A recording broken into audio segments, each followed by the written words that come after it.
The Ile Notre Dame in the St. Lawrence River here in Montreal, Canada. Welcome to the Canadian Grand Prix, round 8 of the 1983 World Championship. There is Alain Prost on the front row, but not on pole position, because on pole position is his former teammate and now arch rival with the Ferrari team, René Arnoux, fastest in both qualifying sessions, and the little Frenchman anxious, I think, to give the lie to all the people who are saying that Patrick Tambay, originally the number 2 for the team, is making himself the number 1. You see Arnoux on the left of the picture there, the red car, and there we see on the caption the grid 128.729 for Arnoux and Prost 128.830. Row 2 is Nelson Piquet, the Brazilian with the Brabham, and the second Ferrari, Patrick Tambay, there he is on row 2. Row 3 is Patrese in the other Brabham and Eddie Cheever in the other Renault, the American.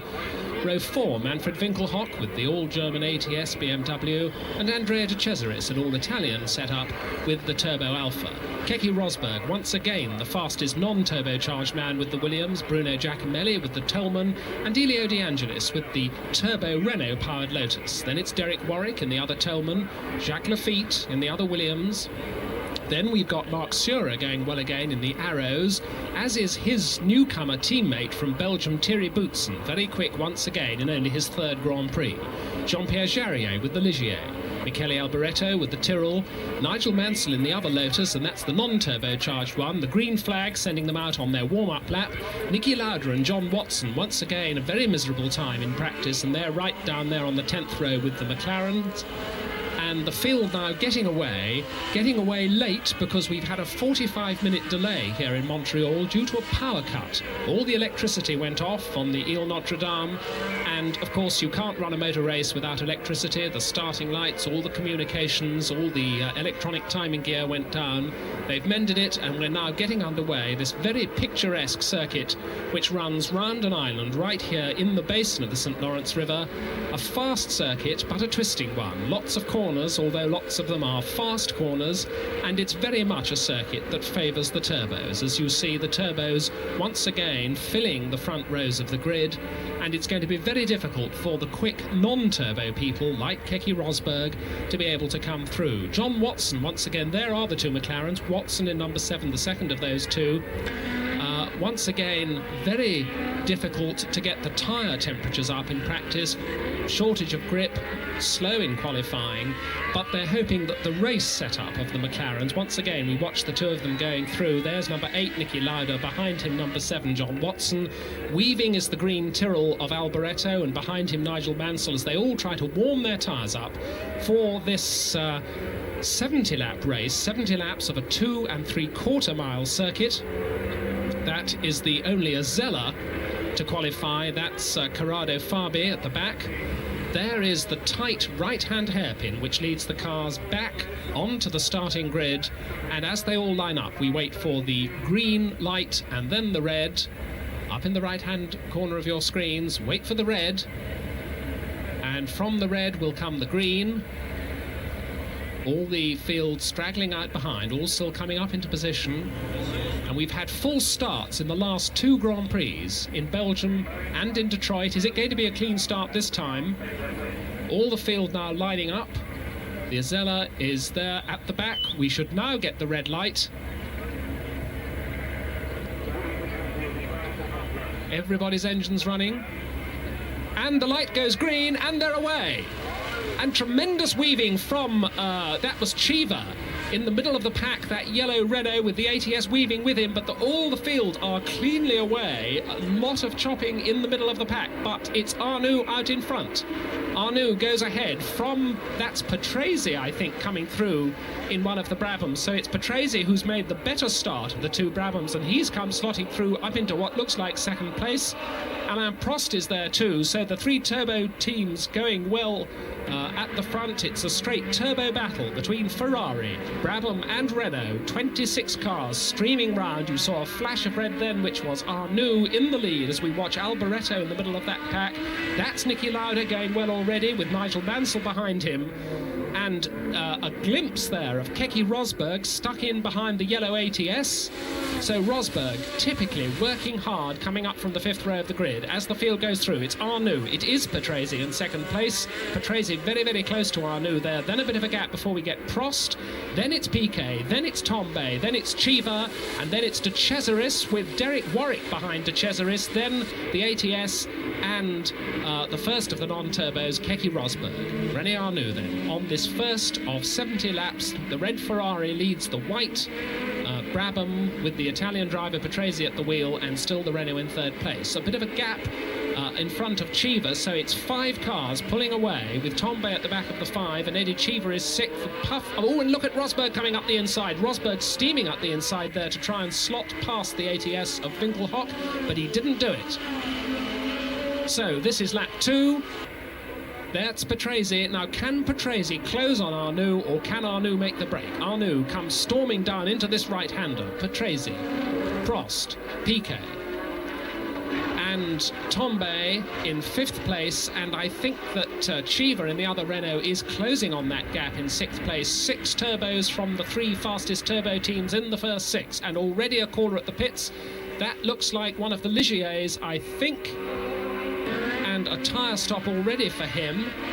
It's very, very hot here today, and tyre wear may well be a factor. Remember that a lot of these cars will make pit stops at part distance, and look at the leading 5 all closing up behind Arnoux. Arnoux is not making a break. Arnoux in the Ferrari, Patrese in the Brabham. There is Arnoux, number 28, the white helmet, head well forward in the typical style of this little bandy-legged Frenchman, who hasn't had any sort of luck this year, whose performances have been overshadowed by those of his teammate number 27 there, Patrick Tombe. There is Cheever in 6th place, and Prost is challenging. Prost challenging for 2nd place. Prost in the yellow and black Renault, clambering all over the back of Patrese, and that has allowed the Ferrari to get away a bit. I think Patrese made a brief mistake there, because Arnoux has made a slight break into the hairpin, and Prost having a little look at the inside.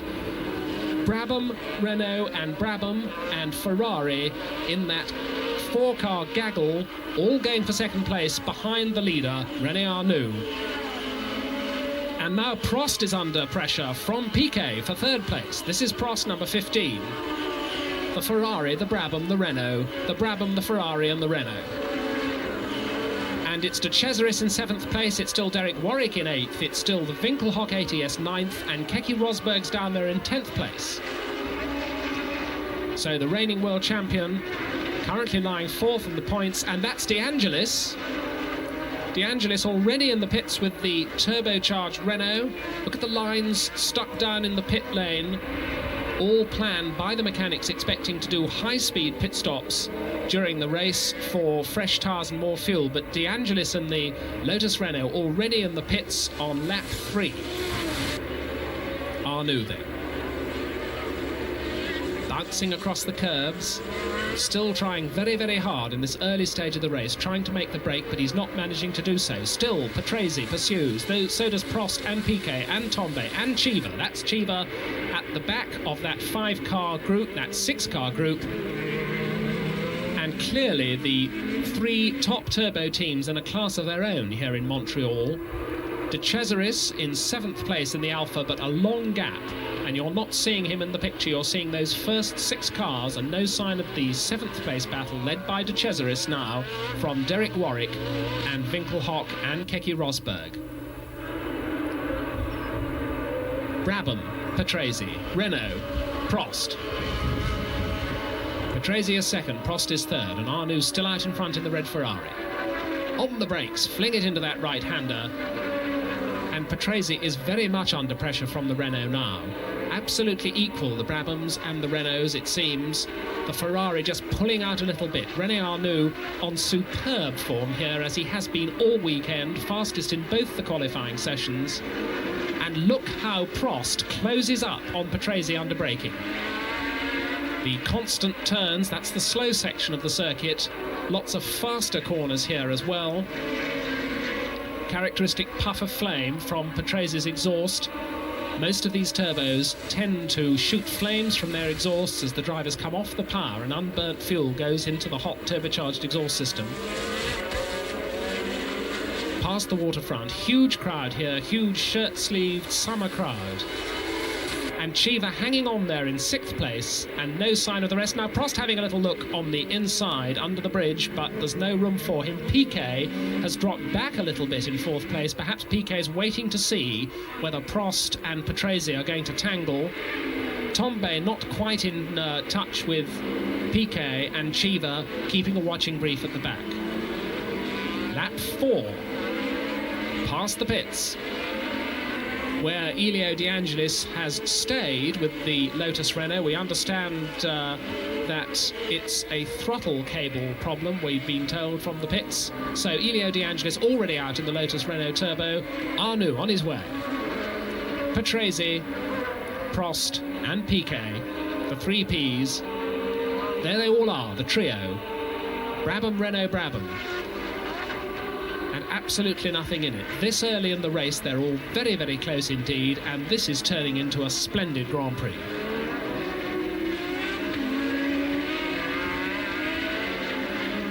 And now Patrese making a little bit of a break, and Piquet goes through. Piquet attacking, and I think he went through, he did. Nelson Piquet is past Prost, and Tombe very close to him as well. I think that Prost made a little bit of an error there somewhere, and that was all that Piquet needed. He was waiting for his chance. And overtaking is so difficult in modern Grand Prix racing. You have to take your chance when it comes. Piquet did. Piquet is now 3rd. So it's Ferrari, Brabham, Brabham, Renault, Ferrari, Renault. Arnoux leads. Patrese is 2nd. Piquet is now 3rd. There he goes. Number 5, the Parmalat Brabham with the turbo BMW 4-cylinder engine. Now, Patrese doesn't need to drive quite so defensively because he's got his own teammate behind as we look down at the hairpin, and there you get an idea of Arnoux' lead. Arnoux is certainly pulling away. Patrese on his own a little bit in 2nd place. Piquet catching up in 3rd, and now Prost under pressure in 4th place from Tombe. Prost not seeming to be so happy now. And the other Lotus is in the pits. That's Nigel Mansell in the Cosworth-powered Lotus, also in the pits. Mechanics ready, up on the jacks. I think that's going to be a tyre change, and there is the battle between Andrea De Cesaris in the Alpha and Keke Rosberg, charging as hard as ever. He's got 100 horsepower less in the green and white Williams than De Cesaris has in the red and white Turbo Alpha, but Rosberg is not to be denied. Rosberg charging as hard as only he knows how. The reigning world champion, he had that wonderful win at Monte Carlo, where perhaps the power disadvantage of the non-turbocharged Williams was least evident, and Keke's charging style was at its best. Now he's got it all to do. He's got to come through the traffic. They're both of them past Winkelhock. Behind Winkelhock is the other Williams of Jacques Lafitte, Keke Rosberg's teammate, but it's number 22. The Turbo Alpha of De Cesaris under pressure now from Keke Rosberg. Now, what is Rosberg going to do? He hasn't got the power out of the corners to get by. He's got to do it all under braking. He's somehow got to fumble his way past De Cesaris, and he's not going to find it easy because De Cesaris is not an easy man to pass. In fact, Rosberg has almost come to blows with De Cesaris in the past. And now, surely he's doing it all the way up the inside into the hairpin. He can't quite do it. De Cesaris driving quite cleanly there, but leaving his braking absolutely as late as he could. And Rosberg, remembering, no doubt, the incident that put him out when he tangled with Tombe, trying to outbrake him into a hairpin at Long Beach earlier this year. Rosberg decides to bide his time now. Is he going to have another go into this right-hander? He is indeed. Rosberg up the inside, but he can't get close enough. The ATS of Winkelhock and the Jacques Lafitte Williams follow, and this is the battle for 7th place. And nobody could work harder than Keke Rosberg. He's trying one side, then he's trying the other. He's braking as late as he can. He's on the power as early as he can be. But De Cesaris is driving smoothly, driving cleanly, and he's not making a mistake. And as he's got a more powerful car, all he's got to do is make sure that he doesn't leave a hole for Rosberg to go through. The slightest error, the slightest split-second lost, a bounce on a curb, running 2 feet wide, coming out of a corner, and the nose of that Williams is going to be alongside. The Alfa Romeo's run by the Euro Racing team this year, and they've recently, of course, lost, or in fact fired, their team manager, Gérard Ducarouge, the ex-Ligier man who's done so much to make Alfa Romeo competitive, and he has now got a job at Lotus. Now, what will Rosberg do now? He's tucked in behind in the straight. Even on the fast sections, he seems to be able to get a toe from the Alfa. Little look at the ends. Oh, yes, and surely now he must be through. Oh, that was so close. I wouldn't have liked to have put a cigarette paper between the right rear wheel of De Cesaris and the left front of Rosberg that time. Everywhere he's in one of De Cesaris's mirrors, then he's in the other. This is classic stuff. Now he's trying again. Little charge up the inside. He's not close enough for that fast right-hander. And when you're tucked in underneath the rear wing of a car in front, as Rosberg is now, your car isn't going to handle as well as it will on its own, because the front aerofoils are running in disturbed air, and Rosberg is really having to work hard tucked in behind that Alfa Romeo. And remember, he's having to work that hard just to get to 7th place, because this man's in the lead a long way in front. It's René Arnoux, of course, and now he is on his own, because it's quite a long way before we see Patrese. There is Arnoux. Wait for Patrese to come into sight. There is Riccardo Patrese, and there is his teammate chasing him, Nelson Piquet. Nigel Mansell in the picture there, who's had a pit stop, of course. He's come out with fresh tyres, fresh Pirelli tyres on the Cosworth-powered Lotus. This is lap 11 now. And with Mansell in front to be lapped, up comes René Arnoux in what may be the last race for the C3 Ferrari, because they've got a new chassis on the way, which we may be seeing at the British Grand Prix, which is the next round. The two Brabhams go through, Prost goes through, Tombe and Chiva. And then a long gap before that battle, which you can't see at the moment, but I can tell you is still going on, with De Cesaris still holding off Keke Rosberg. Nigel Mansell is lapped by the leader. There, Mansell gets the blue flag, keeps well out of the way of René Arnoux. Arnoux through the right and left twist. Mansell in the black and gold Lotus. There you saw a brief glimpse of Patrese, who is 4 seconds behind. It's a little bit more than 4 seconds. 4 seconds according to the caption. Piquet a further single second down, and then Prost. But it's actually now a little bit more than 4 seconds by my unofficial hand timing anyway. René Arnoux now on the 11th of 70 laps. That's Nigel Mansell still to be passed by Patrese. Here is Patrese in second place. And Patrese hasn't got away from his teammate, Nelson Piquet, who is in third place. Piquet third, then Prost fourth, Tombe fifth, Chiva sixth. With Mansell still to be passed by Patrese as they come round the hairpin now to complete their 11th lap. Over the start-finish line. Patrese glancing at his pit signals. Those will be telling him the gap between Arnoux and himself. And once again, Mansell keeps well over to one side, lets through Patrese, and then moves across to take his line, so Piquet still has Mansell to pass. Now, once again, Mansell, looking in his mirrors, keeps well out of the way. Oh, and we've got a problem for that is Keke Rosberg, and I think he's hit De Cesaris. I think Rosberg and De Cesaris must have collided there. Rosberg was stuck behind De Cesaris, and something happened at the hairpin.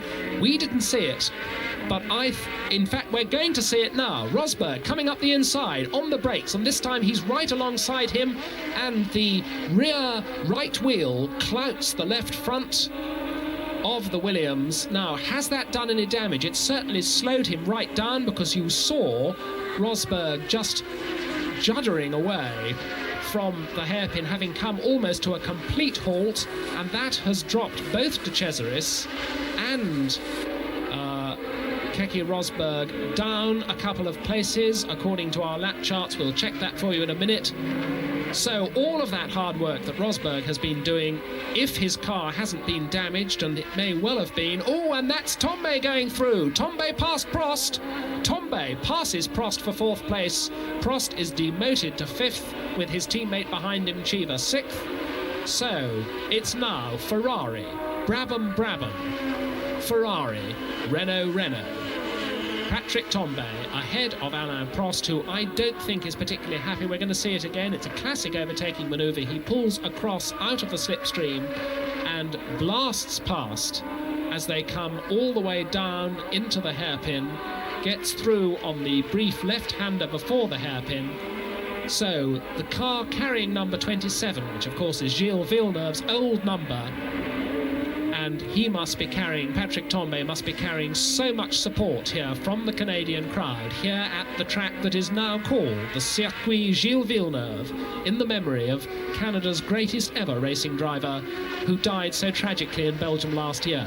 The two Renaults very, very close indeed. Prost is now under pressure from his own teammate Eddie Cheever, and I think that shows that there is something amiss with Alain Prost's car. Either it isn't handling properly, or perhaps the engine isn't picking up as cleanly as it should. I would guess actually engine, because Tambay was able to get past under power on the straight, and look how Tambay has now pulled away with Prost 5th and Cheever 6th. Now will Cheever, as the number 2 in the Renault team, sit politely behind his teammate, or is he going to try and get by? Looking down this magnificent view down on the hairpin, you see Tambay and the two Renaults. Cheever in number 16 with the blue number and the red helmet, with Prost with the mainly white helmet and the red number in front, and Cheever tucked in as they start now their 14th lap. The constant sweeps of the Villeneuve circuit, and Cheever is going through. No, he's not, but he's having a look. Cheever is telling his teammate Prost that he doesn't like being held up. Clearly Prost hasn't got the speed of Cheever now, and Cheever serving notice on his teammate that he wants to get through. Although teammates tend to work together amicably, there's always a lot of needle and a lot of rivalry between them, because everybody knows that they have more or less identical equipment, or they should do. And of course sometimes you get rivalry in a team that isn't amicable, as happened with Alain Prost and René Arnoux last year, which ended with Prost saying either he goes or I go, and it was Arnoux that went to Ferrari, and he is now leading the race for Ferrari. No wins yet for Ferrari with René Arnoux at the wheel, although of course they had a wonderful win this year from Patrick Tambay in the San Marino Grand Prix. Patrick Tambay now with 23 points in the World Championship, Arnoux with only 8. And still the two Brabhams in second and third places, still Tambay is 4th. There is Tambay, and once again we wait to see whether Eddie Cheever is going to go past his teammate. He hasn't done so yet as they come up now. Oh, and he has! He's done it now! Under par out of the hairpin. Just quite easy for Cheever. Cheever simply out-accelerated Alain Prost coming out of the hairpin as they came through to start their 15th lap, and I think that must confirm that Alain Prost's engine must be down on power, because progressively during this race, having been challenging second-placed Riccardo Patrese in the opening laps, Prost has, in motor racing parlance anyway, gone backwards, and there Cheever powers past him out of the hairpin, and Cheever then into 5th place with and now we're seeing the battle again. This is the battle again, because there is Rosberg with Jacques Lafitte, and Rosberg is once more stuck behind De Cesaris. Number 9, the yellow car, is Winkelhock, who went past them when they had their schmozzle. Yes, De Cesaris fighting off a little challenge there. I thought for a moment that Rosberg had done it then, but he hadn't. And the car pulling up with him is his own teammate Jacques Lafitte. We've got Winkelhock therefore in 7th place. De Cesaris is 8th. And the two Williamses are now in 9th and 10th. Number 1, Rosberg, is 9th. Number 2, Lafitte, is 10th. And Lafitte is absolutely up with Rosberg. Now, the fact that Lafitte is as quick as Rosberg may perhaps mean that Rosberg's car is not handling as it should. I wouldn't be at all surprised if at least the front wheel alignment had been put out by that collision with De Cesaris. And he's absolutely back where he was, staring at an ultra close-up view of an Alfa Romeo gearbox. Oh, and that's Piquet! Piquet slowing, Piquet into the pits! Nelson Piquet brings the Brabham very, very slowly into the pits, the engine barely ticking over. Piquet chugs into the pits, and that is the third-placed Brabham, and it looks bad for Nelson Piquet. The car crawling into the pits. The Brabham mechanics swarming all over it, but although they had their refueling gear ready, they've put it to one side and they're fiddling with something at the side. That is a throttle cable. I would bet my boots that's a throttle cable, because screwdrivers on the side of the car. And as we watch that, Rosberg's done it. Rosberg is past at last, and Lafitte's going past as well. No, he doesn't. Yes, he does. He tries one side, then the other. De Cesaris moves disgracefully across on him. But Rosberg is through, and Lafitte so nearly went through with him. The yellow car is Winkelhock in 7th place, but now 8th is Keke Rosberg. Demoted to 9th is De Cesaris, and Lafitte so nearly went past him, and De Cesaris had to move from one side of the circuit, then to the other, to keep the door shut on the Frenchman. So I say it's 7th and 8th place, but of course with that Brabham stationary in the pits with, we're almost sure, a broken throttle cable, the battle is now for 6th. Winkelhock has moved up into 6th place and into the championship points with the ATS, and he's got behind him the now very determined Keke Rosberg. Rosberg's blood is up. Rosberg's blood is up because he has finally got past his arch enemy, De Cesaris, and now he's got Winkelhock, another difficult man to pass, another man with a lot of turbocharged horsepower, a BMW engine in that ATS, identical to the engine in Patrese's Brabham, the car that's in 2nd place, and Lafitte now taking over where Rosberg left off to Harry, number 22. Oh, and he's coming storming up the inside. That's Lafitte up the inside of De Cesaris, and he goes through. Oh, and I think they very nearly touched there. Lafitte going wide as they come out, but a magnificent manoeuvre by Lafitte. This is lap 18 now, and Lafitte is through and surely now away. So De Cesaris has gradually been demoted.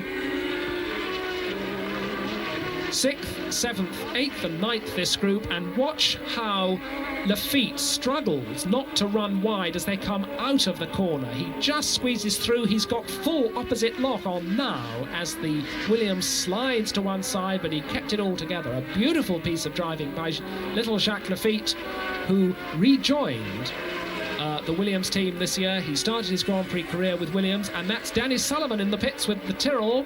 Danny Sullivan with the vivid green Tyrrell, the mechanics with their vivid green trousers, denoting the sponsorship from Benetton, the clothing people, and Danny Sullivan having what looks like a rather leisurely pit stop there. So that's bad news for the Tyrrell team, although Michele Alboreto, his teammate, is still out there going reasonably well. And Rosberg is past the ATS. We didn't see it happen, but he's done it. Keke Rosberg is up into the championship points because he's passed the yellow ATS, and Lafitte is looking good to do exactly the same. So we have watched the sort of drive that we've come to expect from Keke Rosberg. He never ever gives up, he never stops trying, and having been shunted back down the field in one of his unsuccessful efforts to get past De Cesaris, he's passed De Cesaris, he's now passed Winkelhock, and he's now in 6th place and in the championship points. Number 34, Cecotto, slowing. Johnny Cecotto, the Venezuelan motorcycle champion, slows, and the leader passes him. That is the ATS in the pits. That is Winkelhock in the pits having what looks like a rapid stop. So this is an early routine stop, I think, for the ATS. Yes, they've changed the tyres, they put in some fuel, and Winkelhock rejoins 13.03 seconds, according to the television producer's stopwatch. A glimpse there of Thierry Boutsen, who's about to be lapped by the second-placed Brabham of Riccardo Patrese, and look how close is the red Ferrari coming into the picture then of Patrick Tambay. Tambay is 3rd, Boutsen and Derek Warwick about to be lapped. That's Warwick, that's Boutsen in the white car. And Riccardo Patrese has got Boutsen and Warwick to lap, and he's got Patrick Tambay, who's now in 3rd place following the departure of Nelson Piquet, close on his tail.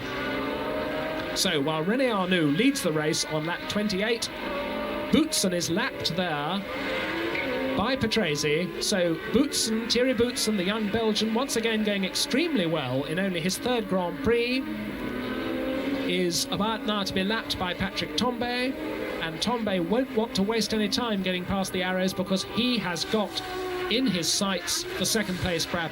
René Arnoux still the leader by now quite a comfortable margin. Riccardo Patrese, the car in the picture now, in second place, the Parmalat Turbo Brabham BMW. Derek Warwick next to be lapped. Tambay has passed Boutsen.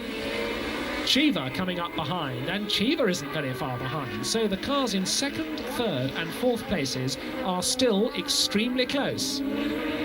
Tambay carrying number 27, the San Marino winner. Boutsen still behind him, and that's Eddie Cheever. Derek Warwick leads Patrese, Tambay, Boutsen and Cheever through the hairpin. Now, it must be pretty soon that we're going to see these leaders have their routine pit stops. Remember that Brabhams took us all by surprise a week ago in Detroit because we thought they would stop, and Nelson Piquet didn't have a routine pit stop. There's Rosberg. Ooh, Rosberg bouncing into that corner. Look how the car grips as he flings it to the left. Lafitte still behind him. Lafitte, in fact, going very, very strongly indeed. And once again, I believe that Rosberg's car is probably not handling as well as it should be, but it's not slowing Rosberg up very much. But Lafitte is there with him. Jacques Lafitte, 7th. Keke Rosberg, 6th. Still, Arnoux' Ferrari leads. Patrese's Brabham is 2nd. Tambay's Ferrari is a closing 3rd. Eddie Cheever going strongly in the Renault is 4th. His teammate Prost in the other Renault is 5th and dropping back. And here's the 6th place battle between teammates. The Finn, Rosberg, the Frenchman, Lafitte.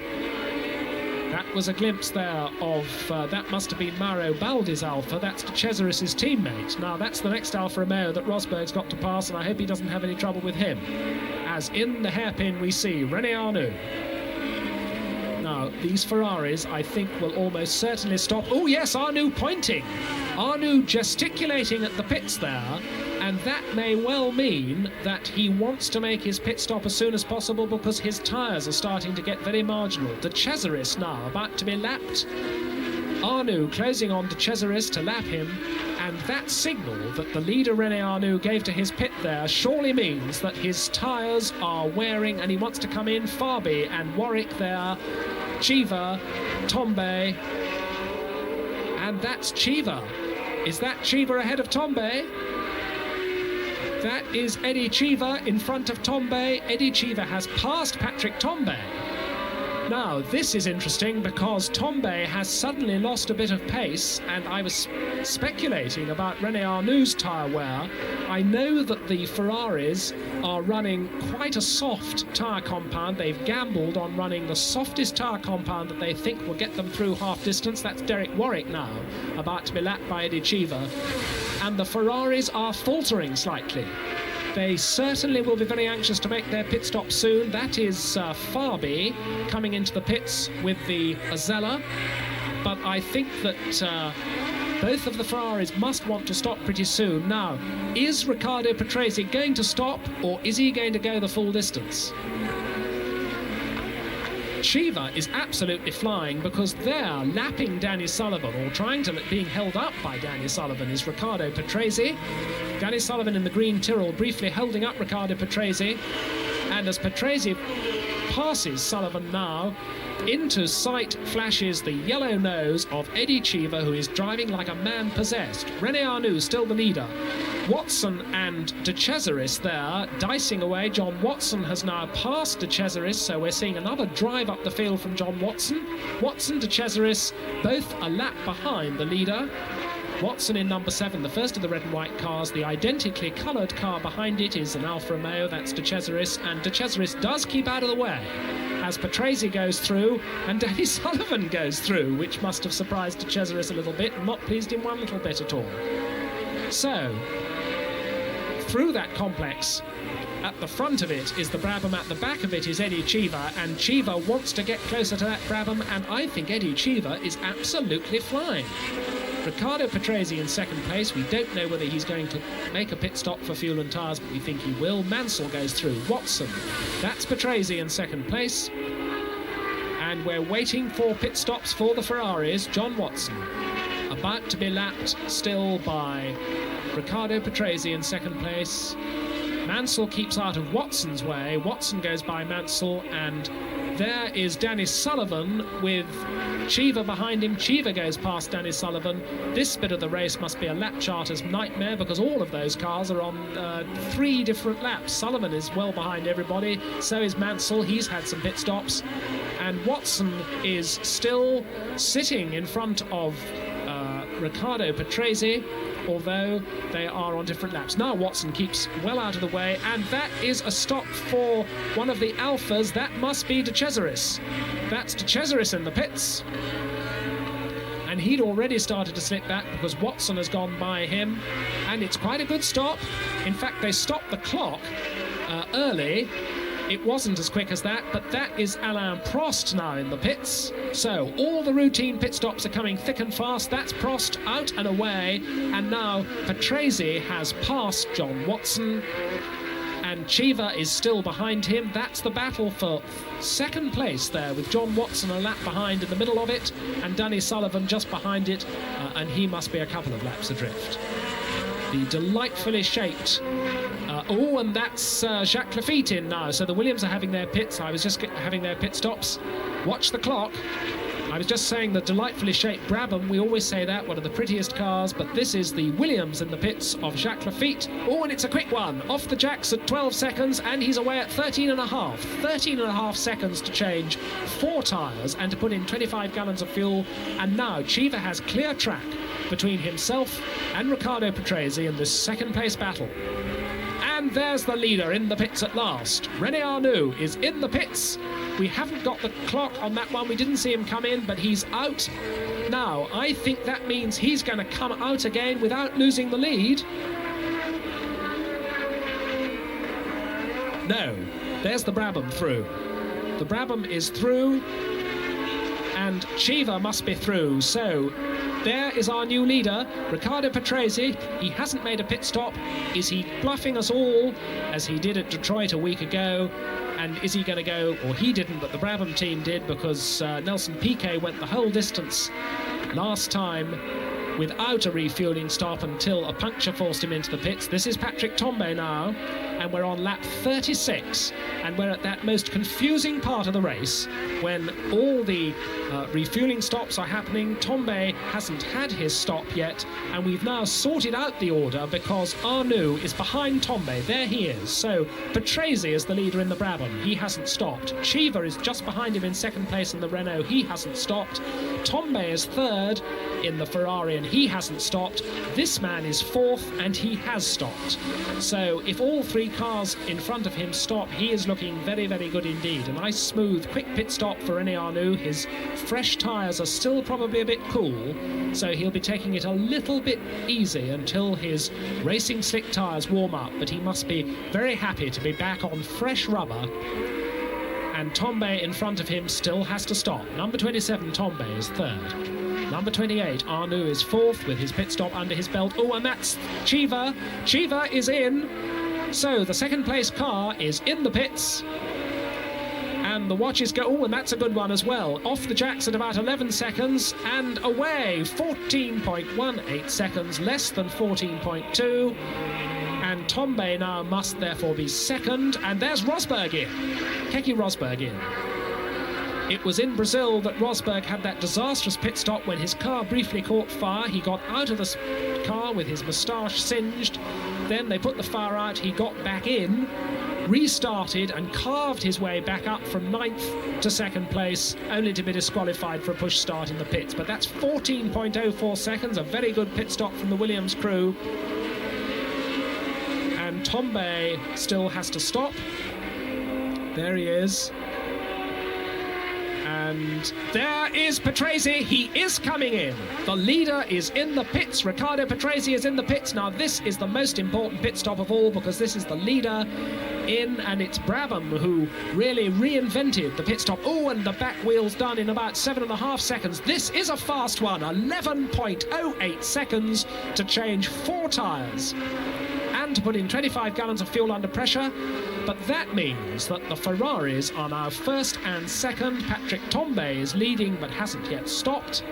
And René Arnoux, this man, is in second place and he has stopped. So Arnoux looking very good indeed. And Tambay still going round ahead of his teammate, but surely now Tambay must stop. And if you look very closely at the back tyres of Tambay's car, you can see the telltale ridge, which shows that they are starting to wear badly. There are blisters appearing on the rear tyres of the Ferrari of Patrick Tambay, who is our leader. You can see the profile of the tyre, which should be completely flat at the back, has a slight bump in it, and that means blisters. Oh, and that's Lafitte slowing.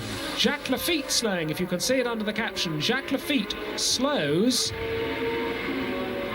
That's a great shame. Jacques Lafitte, who was going so strongly in 7th place and right up there with Rosberg. Tambay now passing Baldi. That's Mauro Baldi's Alpha that he's lapping. Tambay the leader. Is he going to come in? Is he going to come in? He comes in. Patrick Tambay into the pits. So, the leader, again, Tambay in the pits. Gesticulating at Mauro Forgieri, the Ferrari team manager. The fuel's going in. The fuel's done. It's not as quick as some of the others. It's 15 seconds. Away goes Tambay, 15 seconds, and René Arnoux is back in the lead. So all the front runners, including the Williamses, have made pit stops. Jacques Lafitte, we understand, is retiring. That's very bad luck. We saw the Williams number 2 slowing. Oh, and that's one of the Tolmans in. That looks like, is that an orange crash helmet? If it is, it's Bruno Giacomelli. Yes, Bruno Giacomelli. Look at the flames puffing out of the back of the Candy Tolman, and 14.04 seconds. That's a good one from the Tolman team, who haven't got so much experience with these lightning pit stops. So, lap 40 now of the 70, and we've now sorted ourselves out after the pit stops with the order. René Arnoux, number 28, the Ferrari, comfortably back in the lead. Riccardo Patrese in the Brabham is second. Eddie Cheever, there you see the gaps, 17 seconds behind the leader and 5 seconds behind Patrese is Cheever. Patrick Tambay is fourth. Alain Prost is 5th. They told you Boutsen was 6th on the caption, but not on our lap charts. We reckon that Keke Rosberg is still there in 6th place after his pit stop, and John Watson is 7th. Now Watson is doing the whole race. That's De Cesaris back in the pits. Another stop for De Cesaris, so obviously all is not well with the Alpha. In fact, it's one of those pit stops where the mechanics, instead of springing into action, wander rather slowly over, knowing that the car's race is probably run. There's our second place man, Riccardo Patrese. And you saw a glimpse of Eddie Cheever then in 3rd place. 5 seconds according to the official timekeepers, but it's not a long way. And Eddie Cheever there, looking rather closer than 5 seconds to me, behind, this is lap 45 now, and Eddie Cheever not very far behind in the battle for second place, and Patrick Tambay still there waiting for problems for the 2 cars in front. Patrick Tambay is still there in 4th place. So it's Ferrari, Brabham, Renault and Ferrari. That's John Watson and Danny Sullivan about to be lapped. They're on different laps. Watson is 7th. Sullivan had a pit stop earlier. Watson, as McLarens always try to do, intending to go the full race without a pit stop. That's Cheever, and Patrick Tambay tucked in behind Watson and Danny Sullivan. Tambay coming past Sullivan there. You saw underbraking for the hairpin. Patrick Tambay trying to keep in touch as they start lap 46. John Watson ahead of Tambay, but behind him, of course, in the order. There, they've got the order now correctly, with Rosberg almost 80 seconds behind the leader, and Tambay is past Watson. So this race still very much alive, because with René Arnoux well out in front, we've got the cars in second, third and fourth places really very close. Tambay trying very, very hard indeed. I think now that Tombay's back on fresh tyres, he is perhaps driving as fast as anybody on the circuit at the moment. Eddie Cheever also driving one of the best races we've seen him drive. Cheever, who has had his best Grand Prix result to date last year at Detroit when he was driving for the Talbot Ligier team. He finished second in Detroit last year. But since joining Renault this year, he's had a couple of thirds, and that's been the best that he's been able to turn in. But now he is very close to Patrese. Patrese under real pressure now from Cheever.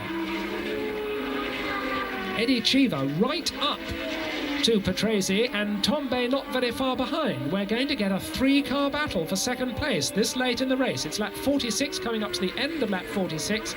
That's another pit stop for poor Nigel Mansell, who must have done 4 or 5 tyre stops so far. And Cheever right on Patrese's tail. Cheever challenges Patrese. This is the battle for second place on lap 47 of the 70 laps. Cheever, the tall American who lives in Italy, having a little charge up the inside, but he's not close enough. And Riccardo Patrese, last year's Monte Carlo Grand Prix winner, but somehow always the bridesmaid and never the bride in the Brabham team, and now under a lot of pressure from the charging Eddie Cheever. Eddie Cheever, who's matured such a lot recently. Cheever now sitting behind the Brabham, hard on the power as they come out. Has he got enough power to get up alongside? Not quite enough for that right-hander, and then the left-hander that follows it. That was the complex where we saw Prost pass, where we saw Piquet pass Prost earlier. Always these Brabham versus Renault battles. Marvellous to see these turbocharged cars now so closely in contention. And Tambay has closed up too. Clearly, Cheever is being held up by Patrese, and that has allowed Tambay to get very close. So it's the Brabham, the Renault and the Ferrari. Very, very close indeed. A splendid three-car battle for second place. The caption says 0.79 of a second between these two. That must have been about a lap ago, because it's a lot less than that now. It's a car's length at the hairpin. If that, and Cheever on the power as they come out, and that Brabham is not going as well as it was. There isn't enough power. There isn't as much power, anyway, from that BMW engine as it had earlier. On the brakes, into the right-hander. Tambay now challenging Cheever. So Cheever's got a doubly difficult task. He's got to try and find a way past Patrese, but he's also got to defend his third place from Tambay. And if he makes an attack on Patrese that doesn't come off, he could well leave the door wide open for Tambay and go back to fourth place himself. Patrese, who was going so well, and Cheever now surely must do it. Cheever is alongside. Cheever is through, or is he? Oh, and he's through, but only just, and Tambay almost follows him through. Cheever elbowing his way past, and Patrese just had to let him go. Patrese had to come right off the power, and that very nearly let Tambay pass too. Eddie Cheever, a real fighting charge past Patrese up into second place. Patrese is third, fourth now. Tambay and Watson in seventh place, lap behind, has closed up, but Tambay now goes through. Tambay is passed as well. Tambay is passed into third place, and Patrese has gone in just a quarter of a lap from second place to fourth. Even John Watson is coming up. He's a lap down, but he's coming up to pass Patrese, and I think all is not well with Patrese.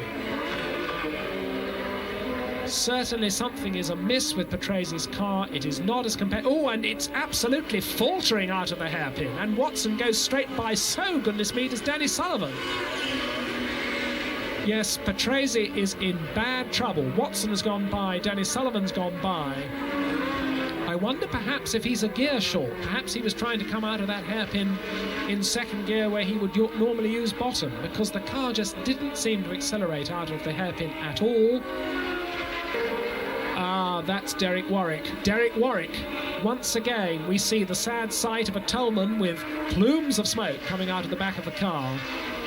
Derek Warwick in the candy overalls, and there's fire at the back. It's a bit of burning bodywork, I think. Derek Warwick manning the fire extinguisher himself, very anxious that the marshals, perhaps less experienced in Toleman fires, shouldn't douse the entire car with fire extinguisher, so Derek Warwick putting his own fire out.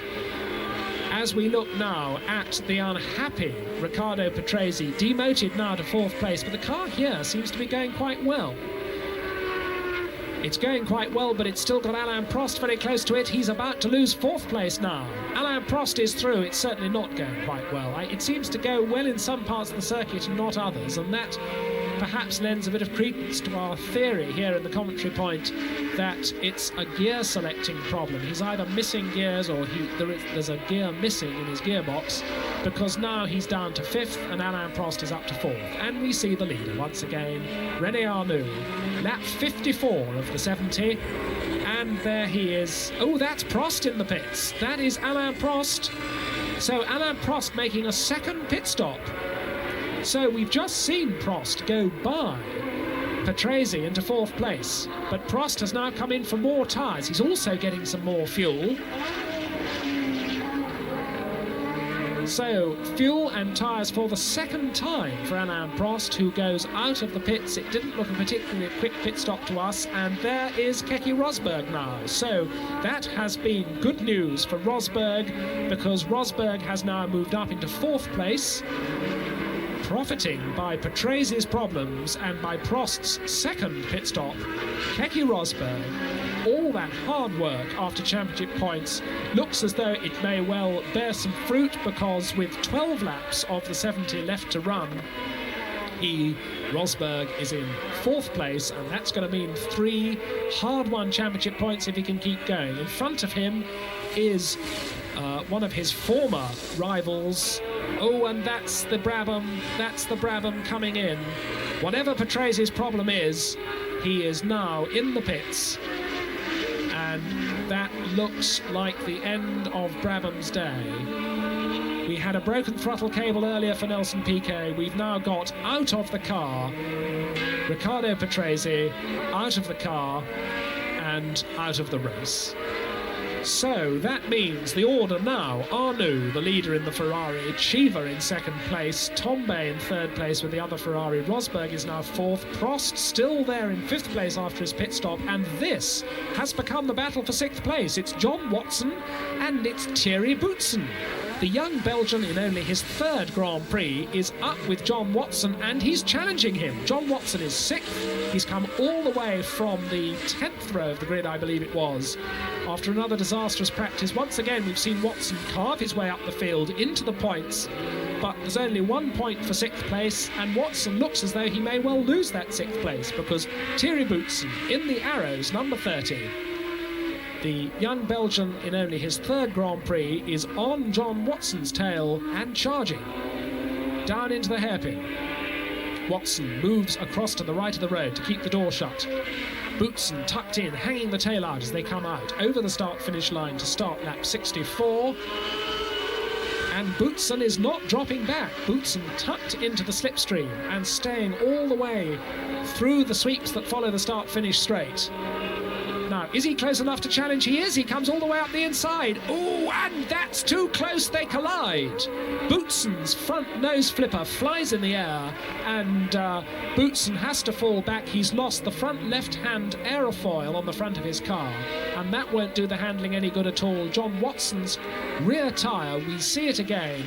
As Watson moves across to take the corner, Boutsen snaking under braking, and the two cars touch. Watson still there, Boutsen still there.